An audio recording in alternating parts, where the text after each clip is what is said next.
Pemirsa, sektor jasa dan perdagangan menjadi penyumbang terbesar produk domestik regional bruto (PDRB) di Kota Gorontalo. Hal ini disampaikan Wali Kota Marten Taha pada Grand Opening Green Borneo Food Court. Pusat kuliner terpadu di Kota Gorontalo kembali bertambah dengan dibukanya Green Borneo Food Court yang berada di Jalan Kalimantan, Kelurahan Dulalowo, Kecamatan Kota Tengah. Pengembangan usaha mikro kecil menengah maupun investasi di Kota Gorontalo terus dioptimalkan oleh pemerintah Kota Gorontalo melalui kemudahan perizinan bagi pelaku usaha.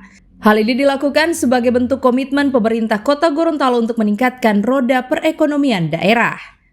Pengalihan pusat perekonomian ke wilayah Kecamatan Sipatana, Kota Utara, dan Kota Tengah menjadi salah satu solusi untuk pemerataan ekonomi yang sebelumnya terpusat di wilayah Kecamatan Kota Selatan, Kota Timur, dan Huluntalangi dalam upaya pemberdayaan pelaku usaha UMKM di Kota Gorontalo. Nah, ini dengan kondisi global seperti ini pasti akan berpengaruh di kita, Bapak dan Ibu sekalian. Kenapa saya ceritakan ini? Nanti orang-orang bilang, wah itu kan kondisi global, kondisi regional, tidak terpengaruh di Gorontalo. Ya, itu orang-orang yang tidak tahu berpikir itu kalau orang yang tidak mengatakan seperti itu. Ini kondisi global, kondisi dunia yang mempengaruhi negara kita.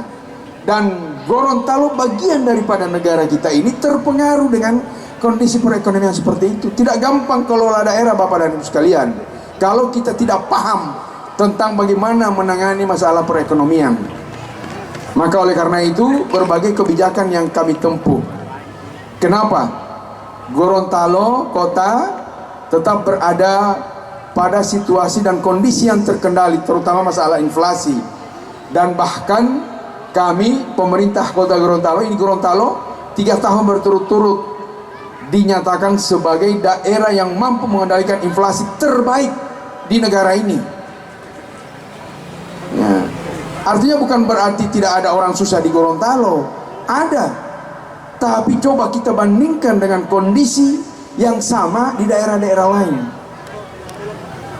Nah, karena saya berpikir bahwa Gorontalo didrive oleh perekonomiannya, didrive oleh sektor jasa dan perdagangan, maka saya menjaga kondisi ini pada situasi agar sektor ini mampu bisa mempertahankan kehidupan warga masyarakat Kota Gorontalo.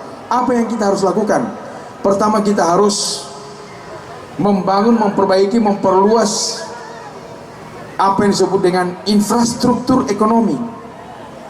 Infrastruktur ekonomi ini penting.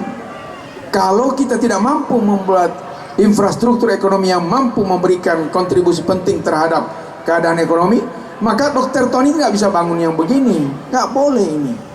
Kebijakan yang saya tempuh mulai tahun 2019, pembangunan Kota Gorontalo ini saya arahkan ke tengah dan utara, yang saya sebut dengan Siputeng, Sipatana, Utara dan Tengah. Tim Liputan Advertorial Mimosa TV.